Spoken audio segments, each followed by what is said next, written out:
Coeliac disease is basically, अगर मैं आपको साइंटिफिक लैंग्वेज में बताऊं, तो it is gluten sensitive enteropathy. Gluten sensitive enteropathy को अगर मैं स्मॉल शब्दों में तोड़ूं, ग्लूटेन एक तरह का प्रोटीन होता है जो कि बहुत तरह के खाने में पाया जाता है, जिसका एक मेजर सोर्स होता है गेहूं। तो ग्लूटेन मतलब आप मान लीजिए एक तरह का प्रोटीन जो कि सबसे ज्यादा गेहूं में पाया जाता है और बहुत सारे खाने के पदार्थों में भी पाया जाता है, पर सबसे ज्यादा गेहूं में होता है। सेंसिटिव मतलब कि ग्लूटेन से लोगों को, कुछ लोग सेंसिटिव होते हैं, तो ग्लूटेन की वजह से उनको कुछ परेशानियां होती हैं। एंड एंटेरोपैथी का मतलब होता है आंतों में, इंटेस्टाइन, स्पेशली स्मॉल इंटेस्टाइन्स में डैमेज होना। तो ग्लूटेन सेंसिटिव एंटेरोपैथी का मतलब सिंपल शब्द में हुआ कि ग्लूटेन जो कि गेहूं में एक पदार्थ होता है, उसके कारण आंतों में सूजन आ जाना, उसके कारण आंतों में परेशानी हो जाना। तो सीलियाक डिजीज बेसिकली एक ऐसी बीमारी है जिसमें गेहूं के पदार्थ के वजह से आंतों में से कुछ समस्याएं आती है। जहां तक सीलियाक डिजीज की बात है, 3 प्रमुख कारण होते हैं किसी भी नॉन कम्युनिकेबल डिजीज के। मेजर 3 प्रमुख कारण होते हैं जिस वजह से इस तरह की बीमारी होती है। एक होता है एनवायरमेंटल फैक्टर्स, एक होता है जेनेटिक फैक्टर्स, और एक होता है इम्यूनोलॉजिकल फैक्टर। एनवायरमेंटल फैक्टर्स जो होता है सबसे इंपॉर्टेंट, जैसा मैंने आपको बताया कि ग्लूटेन, तो कुछ लोगों में ग्लूटेन की वजह से सेंसिटिविटी होना, ये एनवायरमेंटल फैक्टर है। जो हम खाना खाते हैं उस खाने के वजह से ये समस्या होनी शुरू हो जाती है। दूसरा चीज जो मैंने आपको बताई, दूसरी चीज जेनेटिक फैक्टर्स। हमारे कुछ कुछ लोगों में एक कुछ स्पेसिफिक जीन्स होते हैं जिनमें कुछ परेशानियां होने के वजह से उन लोगों को ये एक सीलियाक डिजीज की बीमारी होती है। मोस्ट कॉमनली ये जो जीन अपने को पाया जाता है वो होता है HLA-DQ2 और HLA-DQ8। ये 2 तरह के जीन पॉलीमॉर्फिज्म होते हैं जो सीलियाक डिजीज के मरीजों में काफी हद तक पॉजिटिव पाए जाते हैं। और तीसरी समस्या होती है इम्यूनोलॉजिकल। इम्यूनोलॉजिकल समस्या का मतलब होता है कि हमारे बॉडी खुद से एंटीबॉडीज बनानी शुरू कर देते हैं ग्लूटेन के अगेंस्ट, एंड इन एंटीबॉडीज के वजह से आंतों में धीरे धीरे डैमेज आना शुरू हो जाता है।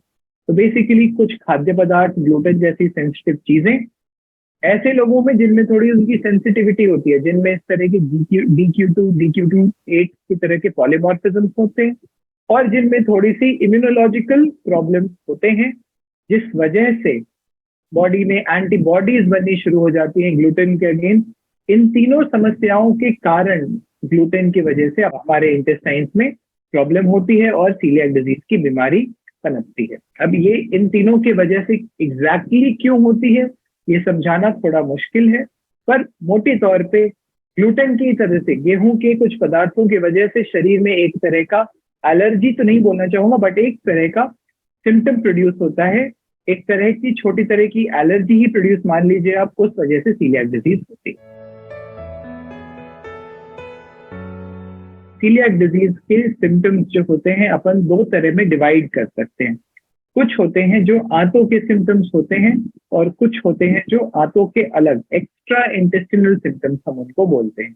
एक्स्ट्रा इंटेस्टिनल सिम्टम्स का मतलब इंटेस्टाइन्स को छोड़ के और ऑर्गन्स को इन्वॉल्व करते हुए सिम्टम्स होते हैं।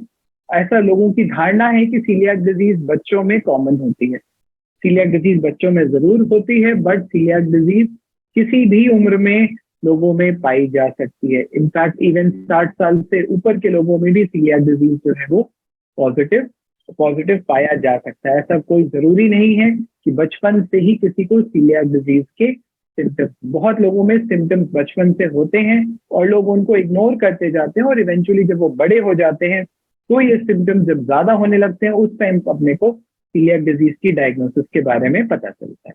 जहां तक हम इंटेस्टिनल सिम्टम्स की बात करें तो सबसे कॉमन इंटेस्टिनल सिम्टम जो होता है वो होता है दस्त लगना या डायरिया। अब औसतन जब हम डायरिया की बात करते हैं तो वो डायरिया कुछ दिनों के लिए रहता है या कुछ बाहर के खाने की वजह से हो जाता है, वो 2 दिन 3 दिन 4 दिन रहता है। सीलियाक डिजीज के मरीजों को लगातार काफी टाइम तक, महीनों तक डायरिया की समस्या चलती रहती है। उनके स्टूल में जो होता है कभी कभी फैट का लॉस होना शुरू हो जाता है। डायरिया के साथ साथ खाना का पचना जो होता है वो उनका खराब हो जाता है, इम्पेयर हो जाता है, डाइजेशन जो है वो ठीक तरह से नहीं हो पाता है, एब्जॉर्प्शन जो है वो ठीक तरह से नहीं हो पाता है। क्योंकि उनको डायरिया के सिम्टम्स होते हैं, तो डायरिया के साथ साथ एसोसिएटेड एब्डोमिनल ब्लोटिंग, पेट में गैस भरा महसूस करना, खट्टी डकारों की समस्या, उसके साथ साथ कभी कभी पेट में दर्द की समस्या, इस तरह की समस्याएं जो है ये इंटेस्टिनल सिम्टम्स जो हम बोलते हैं सीलियाक डिजीज के, ये प्रिडोमिनेंट इंटेस्टिनल सिम्टम्स होते हैं, जिसमें डायरिया जो है वो सबसे इंपॉर्टेंट सिम्टम। जहां तक तो हम एक्स्ट्रा इंटेस्टिनल सिम्टम्स की बात करें, आंतों के अलग सिम्टम्स की बात करें, तो सीलियाक डिजीज के पेशेंट्स में खून की कमी एक बहुत ही इंपॉर्टेंट सिम्टम है। इन मरीजों को अनीमिया के सिम्टम्स होते हैं। अनीमिया के सिम्टम्स के साथ साथ कुछ लोगों में हड्डियों में कमजोरी हो जाती है, क्योंकि आंतों में प्रॉब्लम होती है, तो आयरन का अब्जॉर्प्शन, कैल्शियम का अब्जॉर्प्शन, जिंक का अब्जॉर्प्शन, ये सारे अब्जॉर्प्शन की चीजें जो है वो कम होती जाती हैं। इसी वजह से हड्डियों में कमजोरी, खून की कमी, अनीमिया बहुत ही कॉमन सिम्टम होता है सीलियाक डिजीज के मरीजों में। सीलियाक डिजीज में लिवर में सूजन आने की भी संभावना होती है, जिनका हम SGOT और SGPT, जो लिवर के बहुत कॉमन टेस्ट हैं, वो बढ़े मिलते हैं सीलियाक डिजीज के मरीजों में। तीसरी इंपॉर्टेंट चीज न्यूरोलॉजिकल सिम्टम्स होते हैं। लोगों को चलने फिरने में दिक्कत, एटैक्सिया बोलते हैं, एटैक्सिया वाले सिम्टम्स ये पेशेंट्स में काफी कॉमनली पाया जाता है सीलियाक डिजीज के पेशेंट्स में। कुछ मरीजों में स्किन में स्पेसिफिक तरह का एक रैश होता है, जिसको हम बोलते हैं डर्मेटाइटिस हर्पेटिफॉर्मिस। एक बहुत ही स्पेसिफिक तरह का रैश होता है, इस तरह का रैश पाया जाता है। बहुत कॉमनली किया है कि जिन लोगों को सीलियाक डिजीज होता है उनमें काफी प्रतिशत लोगों को, लगभग 5 से 10% लोगों को डायबिटीज होने के चांसेस भी बहुत ज्यादा होते हैं। एंड मेल्स एंड फीमेल्स में इनफर्टिलिटी, पीरियड्स में प्रॉब्लम, इस तरह के सिम्टम्स भी सीलियाक डिजीज के मरीजों में काफी कॉमनली मिल जाते हैं। बहुत तरह के सिम्टम्स हो सकते हैं सीलियाक डिजीज के, बट प्रिडोमिनेंट इंटेस्टिनल सिम्टम अगर अपन हम बात करें तो वो डायरिया होता है, और प्रिडोमिनेंट एक्स्ट्रा इंटेस्टिनल सिम्टम की अगर हम बात करें तो वो खून की कमी या अनीमिया। अगर जब हमारे पास पेशेंट इस तरह के सिम्टम्स के साथ आते हैं कि उनको डायरिया हो रहा है, हीमोग्लोबिन कम है, काफी टाइम से ये सिम्टम्स चल रहे हैं, अगर परिवार में और किसी मेंबर को सीलियाक डिजीज है, उस सिचुएशन में एक सबसे पहला टेस्ट जो हमें कराने की जरूरत होती है, जिसे हम बोलते हैं IgA-TTG, टिश्यू ट्रांसग्लूटामिनेस के अगेंस्ट IgA का एंटीबॉडी लेवल्स अपने को मेजर करने की जरूरत होती है। ये हमारा सबसे इंपॉर्टेंट फर्स्ट टेस्ट होता है सीलियाक डिजीज को डायग्नोज करने के लिए। बहुत ही कम चांसेस ऐसे होते हैं कि लोगों में IgA-TTG का टेस्ट नेगेटिव हो और उनको सीलियाक डिजीज पॉजिटिव पाया जाए, बहुत ही कम चांसेस होते हैं।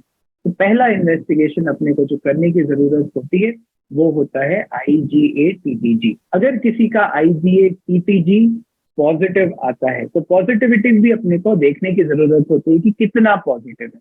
अगर वो 10 गुना से ज्यादा पॉजिटिव आता है तो वो ऑलमोस्ट 100% श्योर बताता है कि ये सीलियाक डिजीज की समस्या है। बट अगर थोड़ा बहुत पॉजिटिव आता है, उस सिचुएशन में हमारे को एडिशनल टेस्ट करने की जरूरत पड़ती है। ये एडिशनल टेस्ट बहुत बार और एंटीबॉडीज होते हैं, जैसे एंटी एंडोमाइसियल एंटीबॉडी एक और तरह का एंटीबॉडी है, एंटी DGP एक और तरह का एंटीबॉडी है। पर आप लोग इन चीजों में मत जाइए, आपको सिर्फ ये इंपॉर्टेंट चीज पता होनी चाहिए कि एक IgA-TTG करके टेस्ट होता है, जिस टेस्ट के माध्यम से हम almost I would say more than 95% patients with celiac disease को आइडेंटिफाई कर सकते हैं और डायग्नोज कर सकते हैं। एक इंपॉर्टेंट चीज बहुत जरूरी है, अपने को देखना होता है, जैसे मैंने आपको बताया कि सीलियाक डिजीज में आंतों में सूजन आती है, आंतों में परेशानी होती है, तो एंडोस्कोपी करनी बहुत जरूरी होती है। एंडोस्कोपी करके छोटी आंत से टुकड़े की जांच, जिसे हम बोलते हैं डियोडेनल बायोप्सी, तो डियोडेनम से बायोप्सी लेना हमारे लिए बहुत ज्यादा जरूरी है। डियोडेनल बायोप्सी से हमें पता चलता है कि सीलियाक डिजीज की वजह से आंतों में कितनी ज्यादा प्रॉब्लम आ चुकी है। बायोप्सी में हम बहुत सारी चीजें देखते हैं, पर जो मोस्ट इंपॉर्टेंट चीज अपने को उसमें देखना होता है कि बायोप्सी में कितने ज्यादा प्रॉब्लम है, कितने लिम्फोसाइट्स बढ़े हैं, बायोप्सी में क्रिप्ट एंड विलस होते हैं, उनका रेशियो क्या होता है। तो कहने की मतलब ये कि जिन भी लोगों में IgA-TTG पॉजिटिव आता है, उनमें डियोडेनल बायोप्सी, छोटी आंत से एंडोस्कोपी करके बायोप्सी करना अनिवार्य होता है, और वो करके हमें ये पता चलता है कि सीलियाक डिजीज नंबर 1 कितना सिवियर है, दूसरी चीज हमें ये भी पता चलती है कि एक बार सीलियाक डिजीज के लिए हमने ट्रीटमेंट शुरू कर दिया, तो जब रिकवरी होती है तो डिओडनल बायोप्सी नॉर्मल आ जानी चाहिए। तो बाद में वो नॉर्मल आ रही है नहीं आ रही है वो हमें पता चलती है। तीसरी बहुत इंपॉर्टेंट चीज, सीलियाक डिजीज के साथ साथ कुछ कुछ और बीमारियां भी होती हैं जो सिमिलरली प्रेजेंट कर सकती है। तो उस तरह की कोई बीमारी तो नहीं है, उसके लिए अपने को बायोप्सी करने की बहुत ज्यादा आवश्यकता है।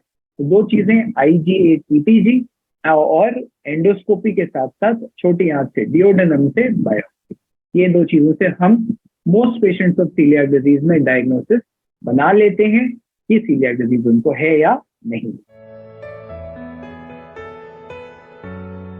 जो सबसे इंपॉर्टेंट चीज अपने को समझने की जरूरत है कि अगर सीलियाक डिजीज के पेशेंट ग्लूटेन को अवॉइड करते रहें, रेगुलरली अवॉइड करते रहें, तो उनमें कोई दिक्कत, कोई समस्या, कोई कॉम्प्लिकेशन नहीं होगी। पर अगर ग्लूटेन का सेवन वो करते जाते हैं तो उनकी सीलियाक डिजीज जो है वो वर्सन होते जाएगी और आगे जाके उसमें कॉम्प्लिकेशंस बनने के काफी ज्यादा चांसेस होते हैं। तो मोस्ट इम्पॉर्टेंट जो कॉम्प्लिकेशन होता है सीलियाक डिजीज में, लॉन्ग स्टैंडिंग सीलियाक डिजीज, तुरंत नहीं होता है, ये बार बार लंबे, जब सीलियाक डिजीज काफी लंबे टाइम तक रह जाए, 10 साल 20 साल 30 साल तक जिसको सीलियाक डिजीज है, वैसे मरीज अगर फिर भी गेहूं या ग्लूटेन का सेवन करेंगे तो उनमें आगे जाके कॉम्प्लिकेशंस होने के चांसेस बहुत ज्यादा होते हैं। और दो मेजर कॉम्प्लिकेशंस या तीन मेजर कॉम्प्लिकेशंस अगर मैं आपको बताऊं तो एक होता है जिसे हम बोलते हैं अल्सरोजेनिवाइटिस, जो छोटी आंत का दूसरा हिस्सा होता है, जेजिनम जो होता है, उसमें काफी ज्यादा सूजन आ जाती है। अल्सरोजेनिटिस अगर अपन बोले, उसमें काफी ज्यादा सूजन आ जाती है और उन मरीजों में काफी तेज पेट में दर्द होता है, उन मरीजों में दस्त की समस्या बहुत ज्यादा होती है, वजन कम होता है और इस तरह की समस्या होती है। दूसरी एक मेजर समस्या होती है जिसे हम बोलते हैं refractory coeliac disease. Refractory coeliac disease का मतलब होता है कि आपने ग्लूटेन कुछ टाइम के लिए छोड़ दिया है, उसके बावजूद आपकी आंखों में काफी ज्यादा सूजन बनी हुई है। ये मोस्टली उन पेशेंट्स में ही होता है जो ग्लूटेन इवेंचुअली, जिन्हें लगता है कि वो ग्लूटेन छोड़ रहे हैं पर थोड़ा बहुत कहीं ना कहीं और सोर्सेस से वो ग्लूटेन खाना कंटिन्यू करते हैं। और थर्ड, एक बहुत ही अनकॉमन कॉम्प्लिकेशन है लॉन्ग स्टैंडिंग सीलियाक डिजीज में, लिम्फोमा एक तरह का कैंसर होता है इंटेस्टाइन्स का, उस तरह का कैंसर होने के चांसेस होते हैं। तो तीन major complication, ulcerative jejunitis, refractory non responsive refractory coeliac disease, और तीसरा एक तरह का लिम्फोमा होता है जो हम बोलते हैं enteropathy associated T cell lymphoma, EATCL type का लिम्फोमा होता है एक तरह का। ये सारे कॉम्प्लिकेशंस होते हैं उन मरीजों में जिनको लंबे टाइम से सीलियाक डिजीज है और जो किसी ना किसी फॉर्म में सीलियाक डिजीज, गेहूं का सेवन जो है वो करते आ रहे हैं। गेहूं नहीं खा सकते हैं और जिन चीजों में ग्लूटेन बहुत ज्यादा ग्लूटेन होता है वो नहीं खा सकते, बट उसके बदले सब्स्टिट्यूट्स आपके पास सारे हैं। आप वेजिटेबल्स सारे खा सकते हैं, आप नॉन वेजिटेरियन फूड जो प्रोटीन रिच फूड होते हैं आप सारे खा सकते हैं।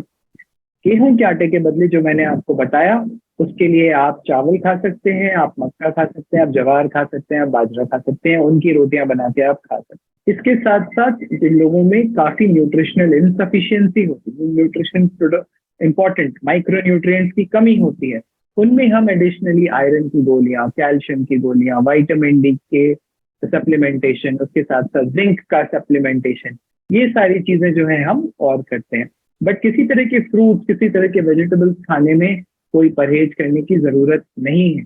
मेजर सोर्स ग्लूटेन का जो होता है वो व्हीट होता है, राई होता है, ठीक है, बार्ली होता है, इस तरह की चीजें होती हैं जो आपको बिल्कुल ही अवॉइड करने की जरूरत है।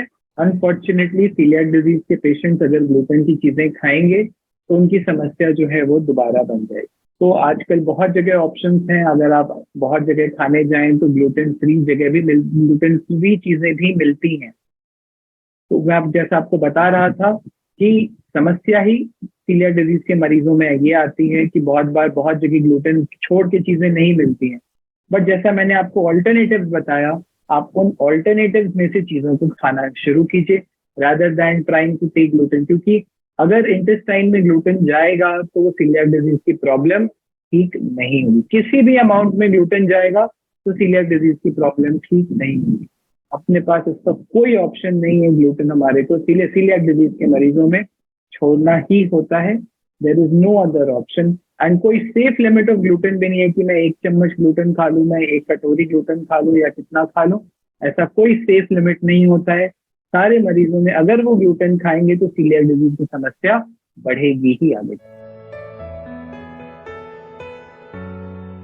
3 तरह के सिम्टम्स होते हैं, व्हीट एलर्जी, सीलियाक डिजीज और एक तीसरी एंटिटी होती है जिसको हम बोलते हैं नॉन सीलियाक ग्लूटेन सेंसिटिविटी या NCGS।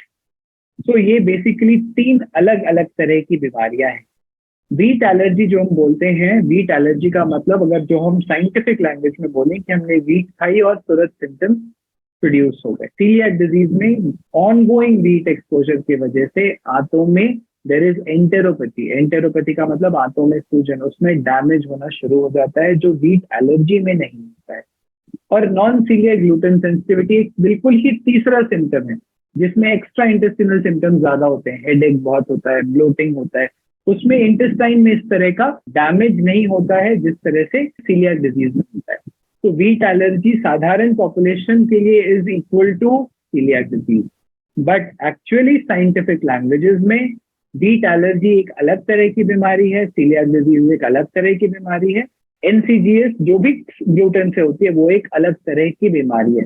तीनों की प्रेजेंटेशन अलग होते हैं, तीनों के कॉम्प्लिकेशंस अलग होते हैं, पर हाँ समझने के लिए सीलियाक डिजीज एक तरह की व्हीट से एलर्जी तरह की ही बीमारी आपके लिए है। जहां तक मैंने बताया सीलियाक डिजीज का ओरिजिन होता है ग्लूटेन से। गेहूं का एक प्रोटीन जिसे ग्लूटेन बोलते हैं, ग्लूटेन से सेंसिटिविटी होती है।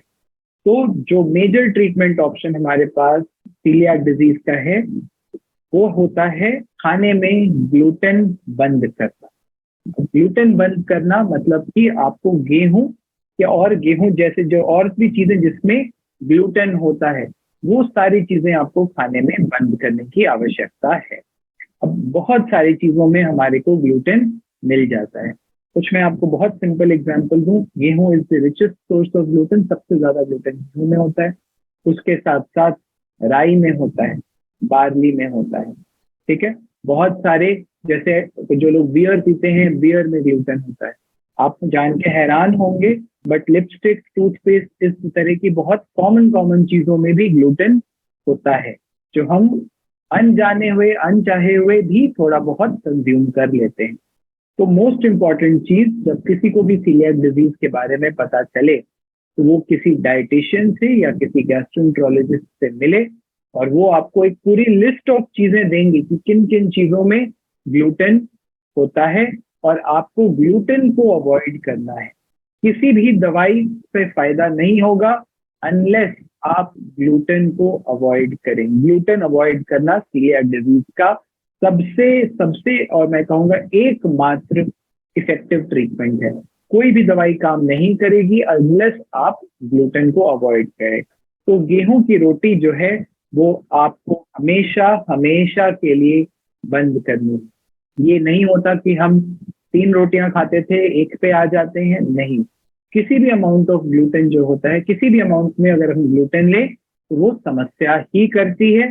तो ग्लूटेन जो है आपको अपने डाइट में पूरी तरह से बंद करने की जरूरत है।